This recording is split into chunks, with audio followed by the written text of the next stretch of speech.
For this, so that's probably what you see right now. Um, all right. Hi, everybody. This is Clarissa Pace. I'm not sure if you can see me or just see my screen. Can you all let me know? Because I don't see anything on my end. Yes, we see your screen, but also we see a video of you on the left-hand side. Okay. All right, then. Okay, that is fine because I'm recording this if that's okay with you guys. Yes, it is. Okay. All right. So let's talk about you and your credit. And I will do my best not to bore you, but to give you some information, probably some that most of you, probably at our age and in business, that you already know and understand about credit. I am Clarissa Pace. I'm CEO and finance and marketing expert of Shekinah Services located in Monticello, Arkansas. So it's my pleasure to be here with you all, and it's my pleasure to be invited back. So let's get started and let's talk about credit. Okay. First of all, I guess I'll give you a little bit more about myself as far as what may qualify me to actually talk to you guys today. And that is the fact that I've started in this business over 20 years ago, and I've started helping individuals with their personal financial matters. Credit just happened to be one of those matters that years and years and years ago, people were really ignoring their credit and just didn't understand it. It all seemed like it was a big secret. And so then I started out helping people because testimony, I actually, when I started with the company that taught me how to do what I'm doing, I rebuilt my credit from going bankrupt. So I'm not telling you anything that's canned information, just somebody repeating it, but I'm talking to somebody who's talking from an experience where my husband and I had some things out of control, making a lot of money, and not paying attention to the foundation or the basics of life as we were entering into marriage. So I'm talking from experience today, and hopefully at the end, if you have any questions, then I can help you with that. Okay. Okay. So what you need to know when it comes to credit. Okay, here are some things that you need to know because there are a lot of myths out there that when you have a situation or when you've gone, your credit is less than perfect. I'll put it like that, or gone bad, as some people say. You do not have that opportunity to rebuild, to restore, and to start over, but you really do. So here are some things about credit. Credit is a measuring tool for your ability to pay back debt. Generally, what I tell everybody is, in short, is that credit is debt. Some people don't really understand that. They toy with their credit. They pay no attention to their credit, what they're spending, the bills that they're making. But credit is debt. And in order for you to obtain credit or to build credit, then actually is going to take you to understanding debt and how to manage your personal finances. Credit can be used for more than creating debt, though. Okay. And when I say that, that goes into my next statement that talks about credit can become a wealth tool. So let me share with you what I'm talking about. In most people's minds, credit is simply used to purchase consumer goods, uh, purchase things that you want, things that you like, purchase things that you don't have the finances to buy. And that's why credit was created to begin with, is that people were unable to make cash purchases. And so they needed to make purchases on term. So we have to know these basic understanding or have this basic information when we begin to go after credit so that we can manage our finances better. Now, credit as a wealth tool means that if you keep good credit, fair credit, or excellent credit, you all have the opportunity as business owners or those who desire to be business owners, because that's what you are, no matter what the field is. You have the desire to take good credit and to borrow money on that credit and use the money that was borrowed in order to create your wealth. Okay, what do you mean? Let me give an example. Okay, so if you take your business, or you may have the cash, but you go to the bank and you may borrow the finances to buy equipment, okay, but or to buy land or to buy any other type of real estate. What happens at the end of, or when that debt becomes due, you have the opportunity to pay that credit off, or to, and actually to save on interest, but you didn't really spend your money. Most people like to do this when they're flipping homes and these type of things, because they can keep that money and continuously build and invest that money, but they can use the bank money or use their credit to actually do the work that's needed done, sell the product, and then make the money off the product, but not necessarily withdraw it from their savings. So there are a lot of things that go with credit being your wealth tool, but I hopefully the reason I share this with people is that I want people to get a better and a bigger picture of why you have credit, other than just buying a car and purchasing a lot of consumer goods on revolving and installing accounts. Okay, credit can be created, credit can be restored, and credit can be rebuilt. When I talk about creating credit, I'm actually talking about, there are some people who believe, as old as we may be right now, some people still believe in that cash. Okay, they still want to go out and get the pay cash for everything, and then when something happens, they need to pull a credit report and use the credit report. Then it's like, oh my goodness, I've been using cash that ought to work for me, but that's not working. Well, you can actually create it. And then you may have children who have never had, or some of you may never had any credit. So it can be created. Okay, I'll talk about that later. It can be restored. A lot of people think that because at some point they either went bankrupt, they have charge-offs, they have late payments, judgments, anything that has bruised you, then we're saying, okay, I can't restore my credit, and certainly I cannot rebuild it from where I am. But that is a myth. Yes, you can. Okay. Let's talk about some facts. And this is why I say that you can, because factually, 68 million people have bad credit. And they don't have bad credit just because you didn't attend to your credit either. Some people have bad credit because they actually have inaccurate items that have been listed. Sometimes you have people who have used your information. Sometimes you even have they accidentally put someone else on your credit report. And sometimes that company can actually report an item on your credit report that does not belong to you. So there are a lot of reasons why this 68 million people have bad credit. And then some people just simply did not manage their credit. They did not pay their debt on time. They just don't, I'm trying to be nice here, just do not manage their finances properly. 40 million people, or 40 million more than the 68 million, have credit errors. This is why we talk about rebuilding and restoring your credit, is because the possibility is that 70% of your credit report is not even accurate when it is reported.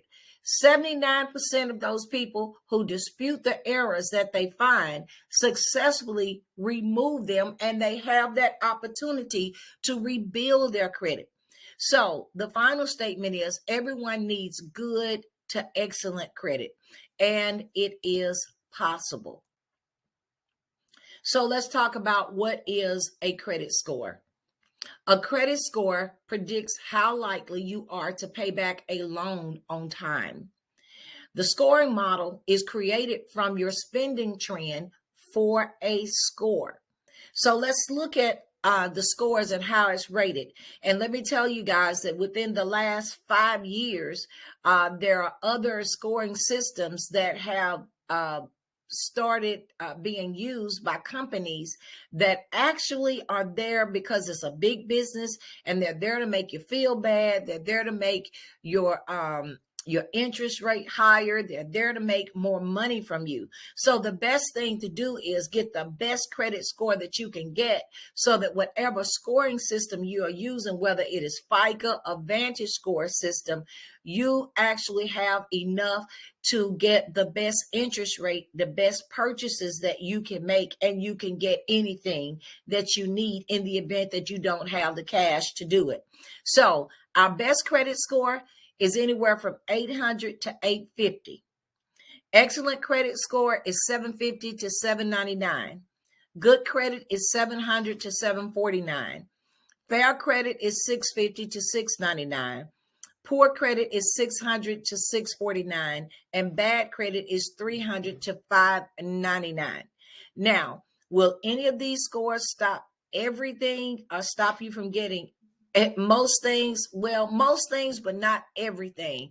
The thing that you have to remember, as I have already said, the lower your credit score, the more interest rates you will have attached to your contracts when you make a purchase. Your vehicles will cost you almost twice as much as the price. You will not be able to get a home. And if you do get a home with a low credit score, you're going to have to come up with at least 20% of the down payment, whereas an excellent credit score may get you no down payment, low interest rate, and might even allow you to include your closing costs in the loan. Just depends on the type of loan that you are getting and how much funds you have and what your strategy is when you're buying it. But at any rate, this is just an example of how having poor credit or bad credit can actually cost you millions of dollars, not hundreds, not thousands, but over time, we lose millions of dollars that we could do something else with. Okay. Now, let's talk about your whole score. In the scoring system, you will have 5 factors that's going to create this scoring system. The first one is payment history, credit utilization, credit history, new credit, and credit mix. Now, let's talk about those points that are there. Actually, we're talking about you have up to 850 points that you can receive. Each one of these, as you're working on building an excellent credit score, if you master or get the credit mix, what I mean is that can max up to 55 points that's going to be factored within your 850, depending on where you start. That's why when you do pull your credit report, you need to pull a report and you need the score. So some of you like to just do where you just have a report because you don't want to spend any money to purchase your score, but you need to purchase your scores so that you can have something to gauge by and some figures to put down your strategy. So we got credit mix that can give you a maximum of 55 points. You got your payment history that can add, a good payment history can add up to 192.5 max points within your 850 scoring system. So we're going to take each one of these. I'm going to take each one of these and we're going to talk about them so that you will understand what they are. So let's start first at your payment history. Payment history in a credit scoring model gives you the greatest percentage, or that model is scored by payment history by 35%. So what is your payment history? Payment history shows how you pay your accounts over a certain length of time. This evidence of repayment is the primary reason why payment history makes up to 35% of your score and is a major factor in your scoring calculation. Now, just to give you a little advice, you should always pay your bills on time, because that is a factor within your payment history. Okay. The length of time that you have credit, meaning the longer that you have credit, then the better is factored into that 195 points. All of that's factored in there. The length of time that you have had that credit, how you have paid that credit on time. So set your bills that you can pay them on time. And if you want to save money, then what you do is pay them before that cycle date so that you can save on your interest on that debt before it is factored in there. And then you can boost your scores. I'm going to talk a little bit more about that in the end. But while I'm here on the payment history and paying on time, you can actually pay several payments during the month that will help you with the algorithm of your scoring system. So it will help increase your score and it will pay that debt down sooner. Let's look at credit utilization. Okay, your credit utilization is 30% of your credit scoring model.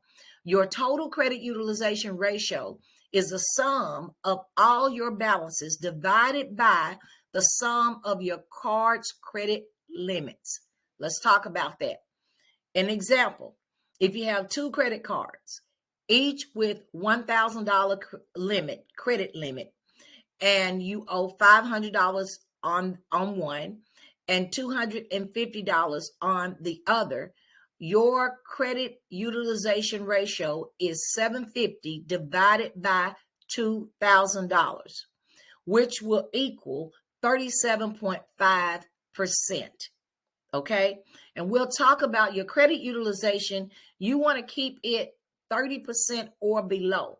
Now, this is especially when you have planned to make big purchases or any purchase at all. Sometimes you realize that you will, when you first buy your home or when you first buy a vehicle, which are some of the large purchases, you may have installment purchases that you make on furniture. And I'm just talking about things that may be relative to you. We know that you may have maxed out that credit limit. Okay.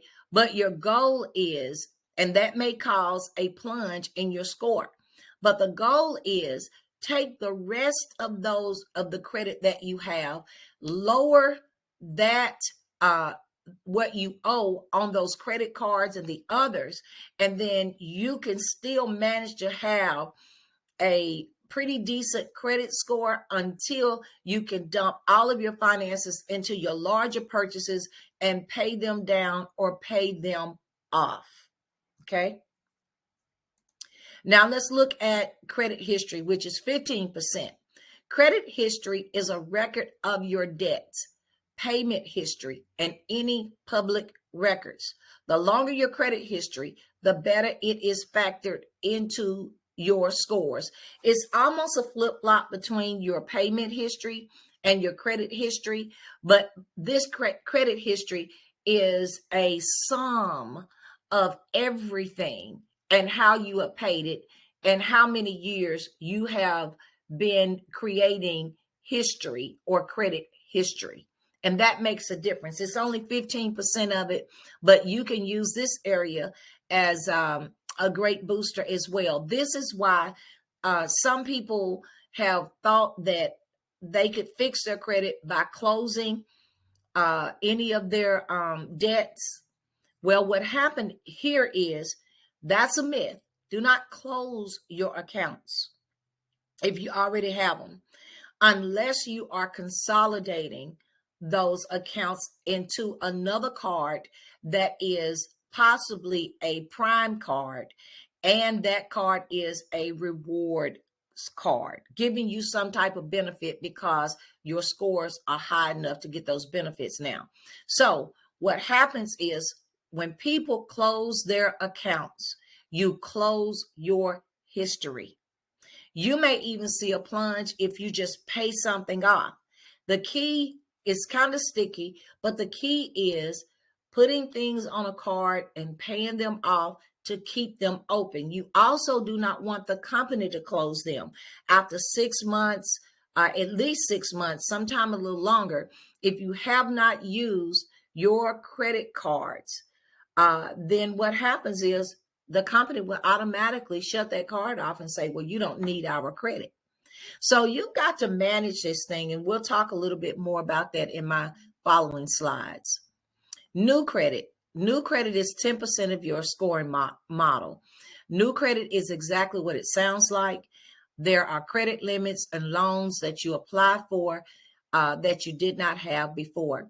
You may just apply for them this month. You've had them for 40 days, now the next 60 days, and that's only 2 months. However, new credit can be a credit booster because it can increase your credit utilization.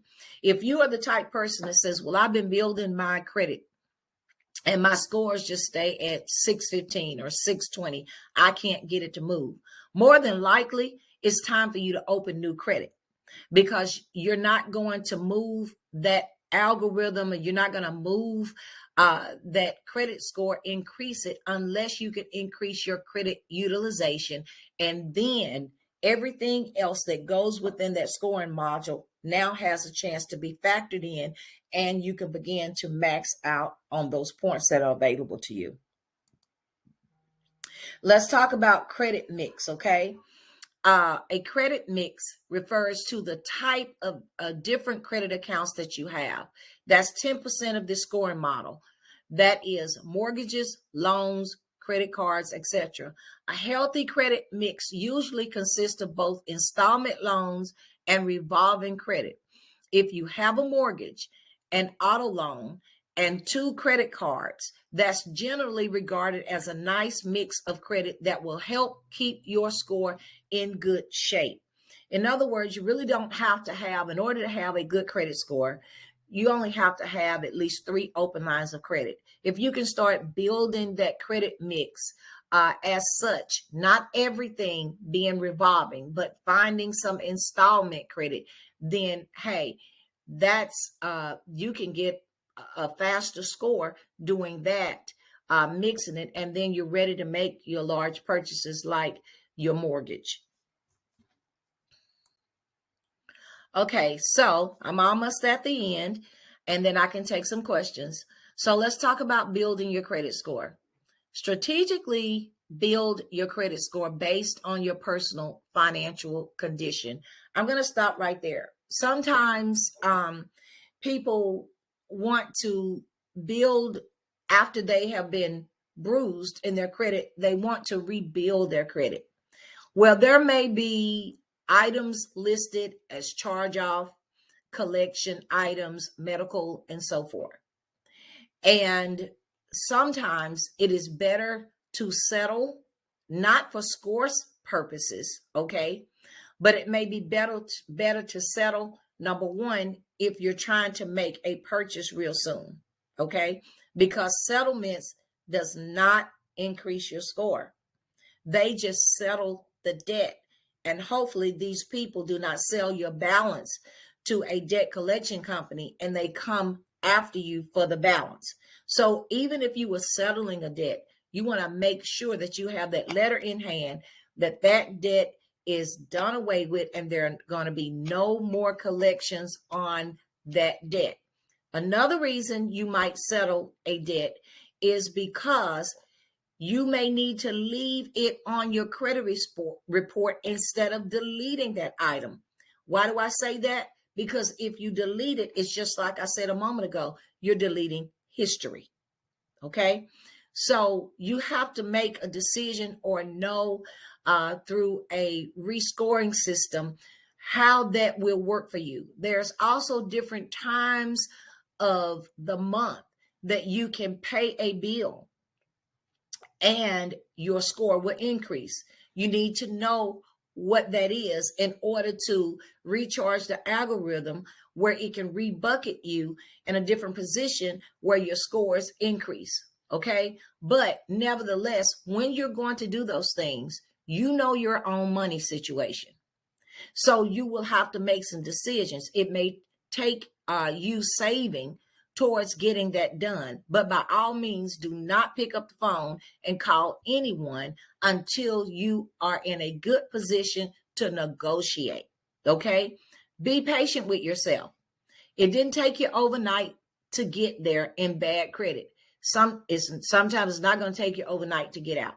Now, I'm a credit specialist. I'm an credit educator. I'm a finance educator, and I actually do credit for people, credit rebuilding for people. But I am going to say, when you're impatient, you will spend too much money to get someone to help you. Okay. And you will go to marketers who are saying, I can help you in 30 days, raise your score to 800. Not so, unless they're doing some illegal things to make that happen. And there are some scams out there, some ways that are not ethical in our industry to do. Okay. But be patient with yourself. Stop. Don't be crying and carrying on. Be patient with the credit bureau, because as you're working on your credit score, it's going to take them 30 to 45 days to respond to you. And if they do not respond like you want to the first time, you have that opportunity to continue to go after that particular item that is erroneous and make it happen. If you need help, get it. But be sure you understand the process and the requirements. So let's talk about some of those ways that you can build the score I have listed here. First thing you want to do is pull your credit report. I do not particularly recommend Credit Karma. That's a good quick fix to look at. Got some good tips, but it is a consumer data company. They collect your data so that they can sell you different products and services. That's what that's for. Sometimes their scores can be different. They can show that they're higher. And when you go to purchase something, you find out you're 50 to 100 points less than what is shown on Credit Karma. The next thing is all three bureaus are not listed. And then the final thing is, when you look at your credit report on Credit Karma, there are no details.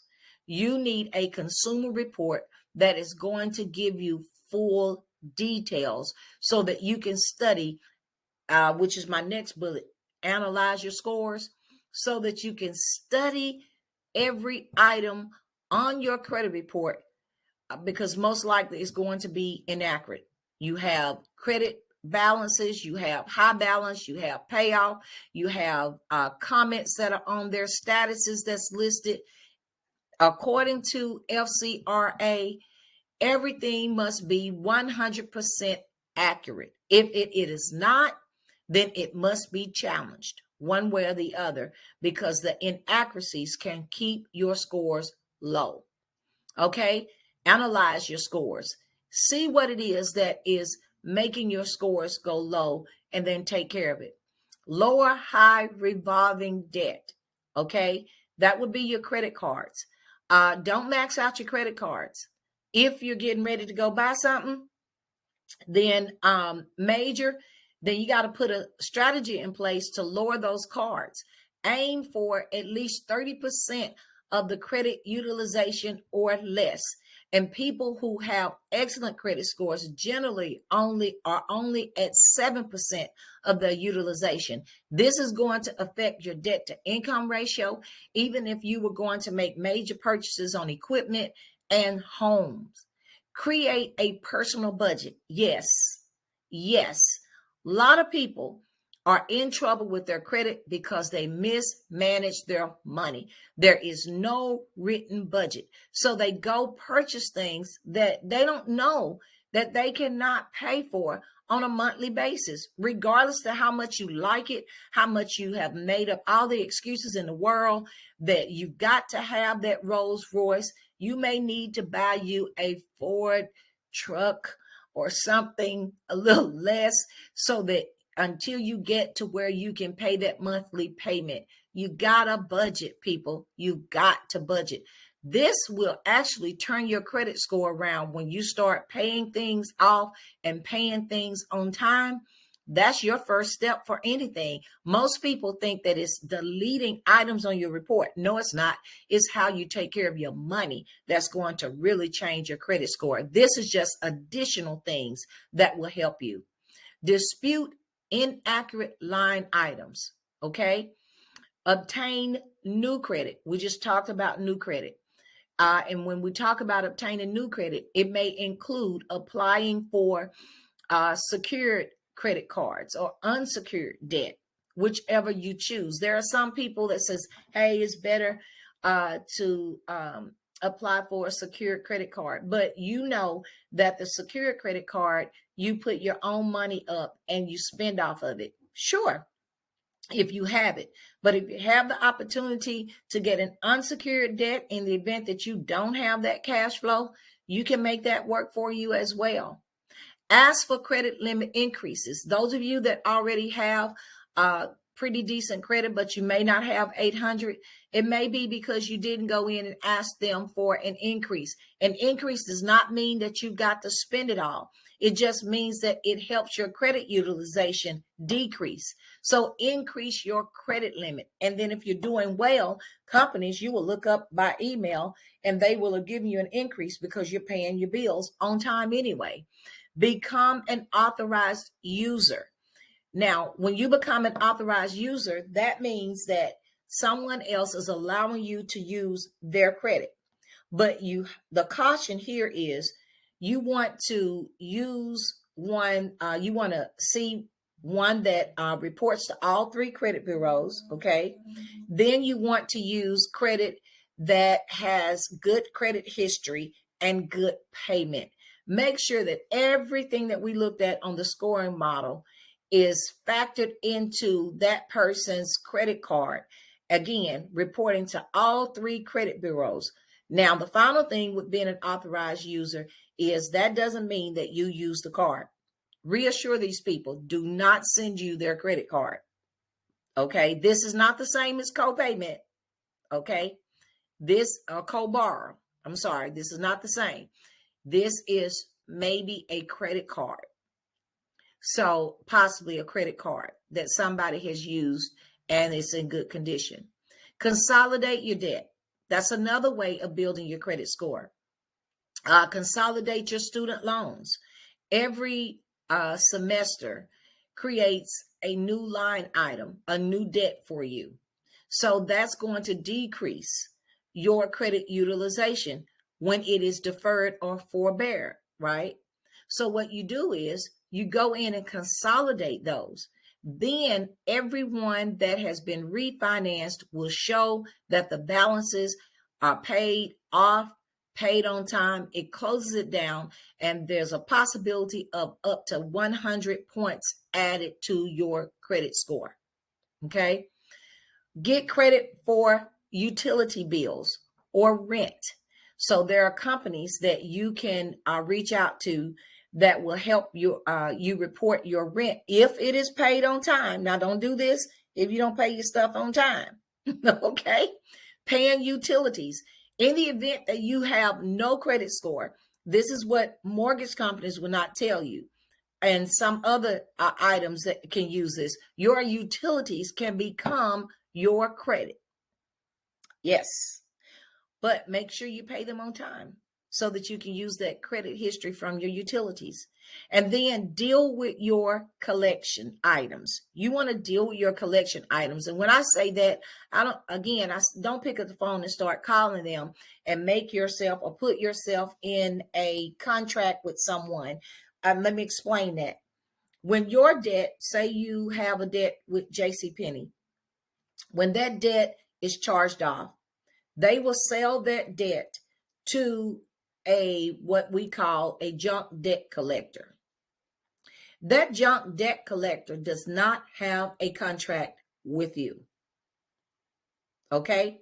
Only the original creditor has a contract with you. So if you go calling them and say, oh, I remember, or this is mine, or whatever, you just went into a contract with them and you are obligated to pay them. Okay? So in dealing with your collections, we're simply meaning You got to decide if this is a collection that you want to settle, or if this is a collection that you want to go after the junk debt collector to release you from, never to or bother you again. And there are ways of doing that. Start paying your bills on time and avoid court. You know what I'm talking about. That letter that comes to you because you didn't pay that medical bill or pay any other bill. And then it comes to you and you ignore it, and it tells you to respond within 20 to 30 days. You need to respond one way or the other. If it's not your debt, you need to respond. It's not my debt. Send it in, and we'll buy you time to deal with it. Or if say it's a medical bill, you have 45 days before these items are reported to your credit report.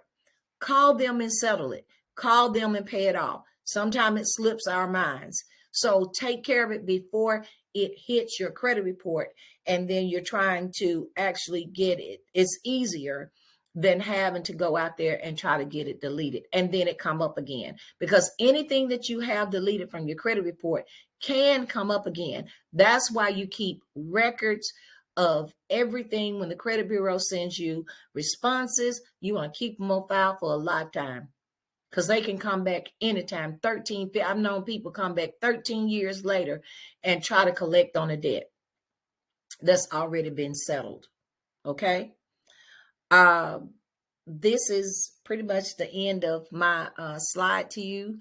And then I'll be open for a conversation if you have any questions. I didn't want to keep talking about everything and then you have some questions. So do we have any questions? And I'll talk about how we can help you take care of things. Okay, I already see. Let's see. I thought Karen was back, but there is one question. Mm-hmm. You mentioned a certain time of the month to pay your bills to increase credit scores. When is that? Okay, that depends on which debt it is, when the due date, and when the cycle date is. So if you have a credit monitoring system that includes a rapid scoring system, it will actually show you the date that you can pay. And I do have a credit monitoring system that you all can look at and becoming a member that will help you set that date, know when the dates are, because each one of them will be different depending on what the credit is. Okay, thank you. And we have one hand that is raised. Mr. Ross King, could you please unmute your mic and ask your question? Yes, ma'am. I want to know statute of limitation on collections. I wanted it like 36 months. And then if you make some type of payment, would that start the process all over again? And then also I want to know on a charge-off, are they included in the DTI? Okay, let's go back to the first one and then help me, and then I'll get you to explain a little bit more what you mean on the second one. Yes, okay. There are statutes of limitations on open and end accounts, revolving accounts, installment accounts, collection accounts, and you can go to the Secretary of State and you can pull down what that statute of limitation is and define the type of debt that it is. Now, because every state is going to have its own statute of limitations. So if you are in Pennsylvania and I'm the collection company calling you from Arkansas, then I'm supposed to deal with you according to the statute of limitations in Pennsylvania, not in Arkansas. So know that when you are disputing things that that the statute of limitations is up on, know your statute of limitations for the state in which you reside. What was the second question? I was asking on a charge-off. Are they included in the DTI? Because they charged off, I understand it in there. I mean, that debt is written off here that, you could possibly owe it, but the creditor showing is charged off. So, if you're dealing with like lending, then are you counting that as a part of the debt to income? Yes, a charge-off does not really mean that they cannot collect on that debt again. Charge-off is it. Okay, I'm a tax specialist too. So what happens is a charge off is a requirement. It's a government requirement for a creditor to charge a debt off, and then they get a chance to write that debt off once it is reported as a charge off. So for you, as long as that charge off is showing on your credit report, there are possibilities that it is counting.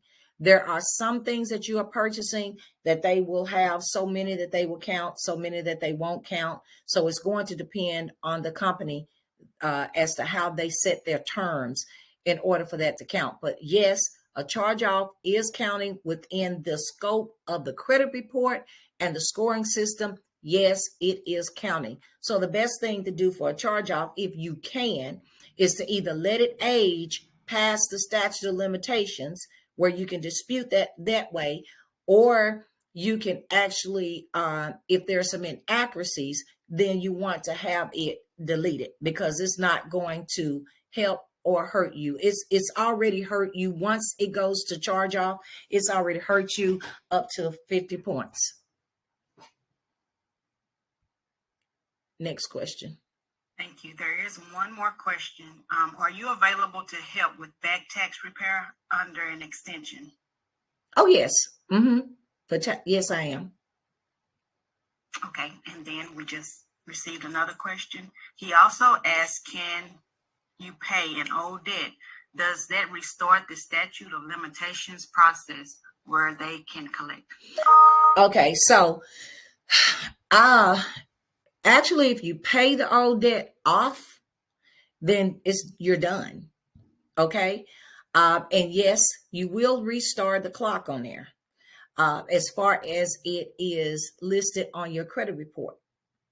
So you have to understand there are some people that will recommend and say, hey, just go in and pay all your debt off and your score is going to be great. And let me tell y'all this too. I've been in all industries. I used to be a mortgage loan officer, and everybody is subject specific. So a mortgage loan officer is not necessarily a credit specialist. They're trying to close. I'm going somewhere. Stay with me. They're trying to close on a loan. So they're going to do the things that it takes to close on that loan. Car salespeople do the same thing. And this is where you hear that recommendation from most of the time. Go pay the debt. Okay, most of the time. It used to be. Some argue and all that kind of stuff. But that's where they used to say. I'm going to say if that debt is past the statute of limitations, it is old, and you have time and you're not doing anything, and you just building your credit. But okay, let me put it this way. Some people will come to me and say, Clarissa, help me repair my credit because in 2 months, I want to buy a house. Or they have already gone and tried to buy that house. And they need to, they didn't do their homework. They didn't have a strategy in place. Now they want a miracle overnight. Okay. So they're advised, go pay everything off. Do what you can to get in the house. Okay. But if you are the person that says, I'm going to take my time and put everything in place, that old debt has time to expire and to actually be disputed on its expiration where you save money. Because going back and paying old debts does not save you money. It will help you spend a lot of money. That's unnecessary. Question. What's the best way to handle student loan forgiveness, especially in relationship to credit and taxes? At this point, what I have been sending out to my clients and studying about this as much as I've learned, you need to consolidate. Go ahead and consolidate your student loans before you submit an application for forgiveness. Now, that application is coming up October 1st, which is just around the corner. So I was advised from one of the specialists to, being that it takes a minute for consolidation to happen, go on and apply for the forgiveness but then go back and apply for that consolidation as well. And they could possibly merge that and work that out with Mohila when they offer you a forgiveness. Does that make sense? In relationship to taxes, your student loan forgiveness to taxes, I'm trying to think. Taxes and your student loan forgiveness and tax. Okay, this is what's happening. People are worried about at the forgiveness, will you actually pay taxes on what has been forgiven?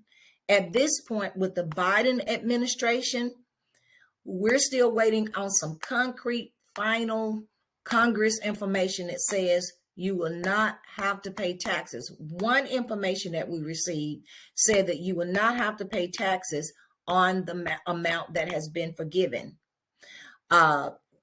because of the new law that was put in place under the Biden administration. Beforehand, you would have to pay taxes on it, okay? And I think, did that answer it for you, Karen? Yeah, I was asking for someone else, but thank you. Okay. I want to piggyback on the question about old debts. If you make a payment on an old medical bill at your doctor's office, does that mean they can contact me about paying the remaining balance off? Oh, absolutely. Yes. And medical bills, now there's a new law. You can go to ftc.gov and you can go look up the new laws for the medical bills, in which they are not supposed to put them on your credit report anymore.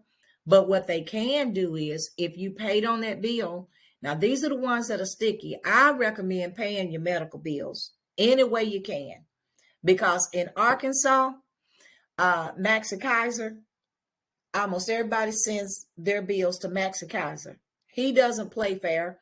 As a matter of fact, FTC was after them because they'll bypass every law to actually garnish your check for that bill. So take care of it if you can. Don't the state of Arkansas have to do something on student loan forgiveness so to not have to pay taxes on the funds received? No, not in particular. It's not any particular state. That's a federal matter. That's a federal matter.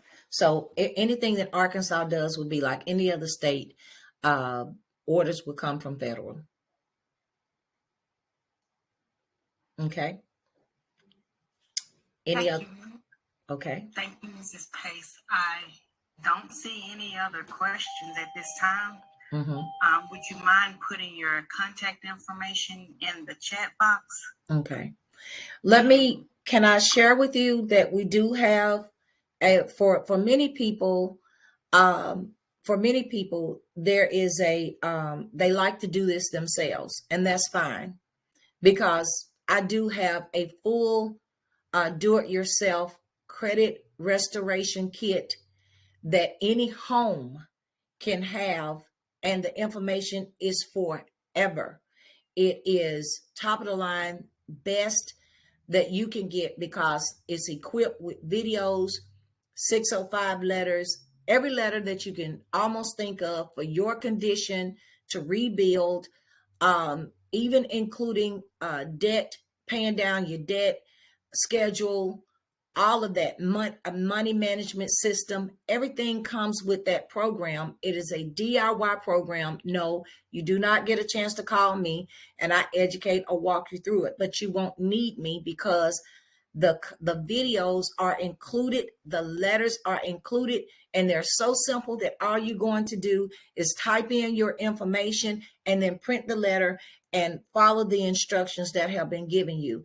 And guys, it is actually 100% proof that everyone who gets our system is able to rebuild their score in the event, because I know that you guys will hear this today. It's a lot of information. You're going to try to put together your own plan, but you don't have to put together your own plan. You can hear some more details that really you and your family need. And right here, you have access to 26 short educational credit building videos, 4 rounds of dispute letter templates, little known reestablishing credit resources, online and offline support and training, And all of this is on here. And then I will also put my link on there for, I do have rebuilding products in which you can get the link. Y'all, I got to see where to go to put it on here. Okay, you told me to put it on here, but now I got to find my chat because my stuff is looking different. Okay. Oh, here we go. And Also, do you go out to the churches for educational trainings? yes, ma'am, I do. I do. I present almost everywhere, anywhere.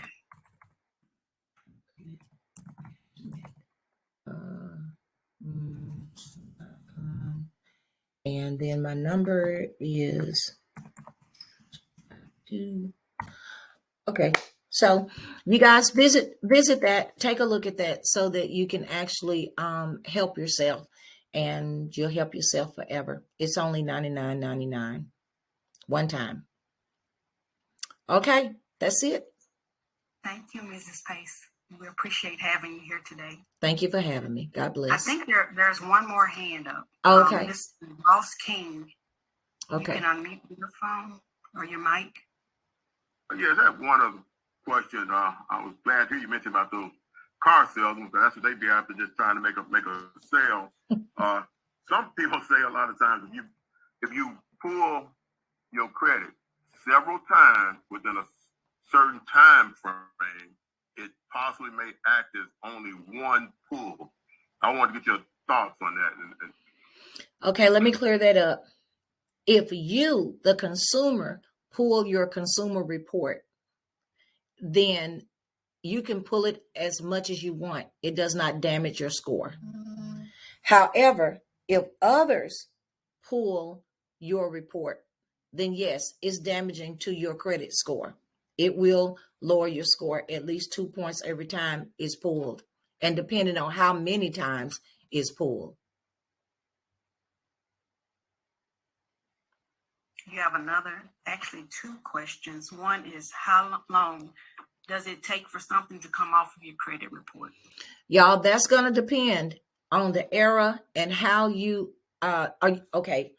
If you're talking about statute of limitations for things being on your report, then yes, they are set for bankruptcies, 13 years, other items, 7 years. However, we talked about errors. And if there are errors and you have the right information, that's why I'm recommending my do-it-yourself kit, because we have the legal letters and so forth that you can deal with. Then there are possibilities that they will be deleted sooner than several years out, okay, depending on your situation and circumstance. But you have to give the credit bureaus 30 to 45 days to respond to you.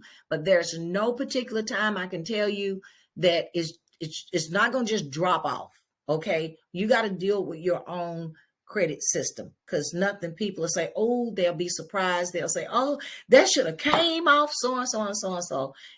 Remember this, it's a big business. It ain't going to just come out because they want to make money. They're paid by these companies to report your information. Companies are paying. Not one company in America has to pull your credit report in order to lend you anything.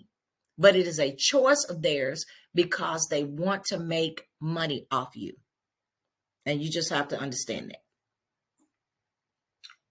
And the next question, is it okay to use this training recording for uses such as at a church gathering? Sure. You can use it.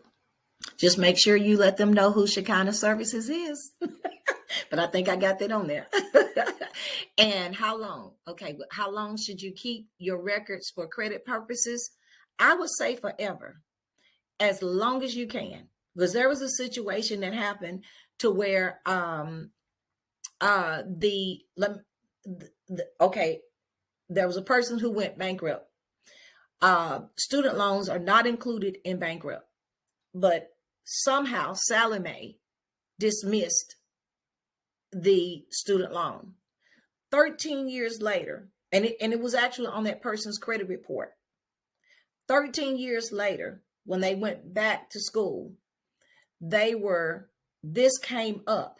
The Department of Education said, if you can get that credit report where it's zero balance on there for Sally Mae and show it to us, then we will cancel out this report, this debt to them. Okay. So anything that you have disputed, people can come back and put it back on you. You have the letter that says why it was deleted or that it was deleted. You're going to have to go after it a second time and make sure that they don't hold you accountable for it again. Again, if you get the system, all of your answers and some will be provided to you. How often should they check their credit report? I would check my credit report on a monthly basis. That's why I recommend a credit monitoring system. I have one, a system that you all can go on my website and take a look at. But I recommend you take a look at your credit report, or especially if you're getting ready to do anything major.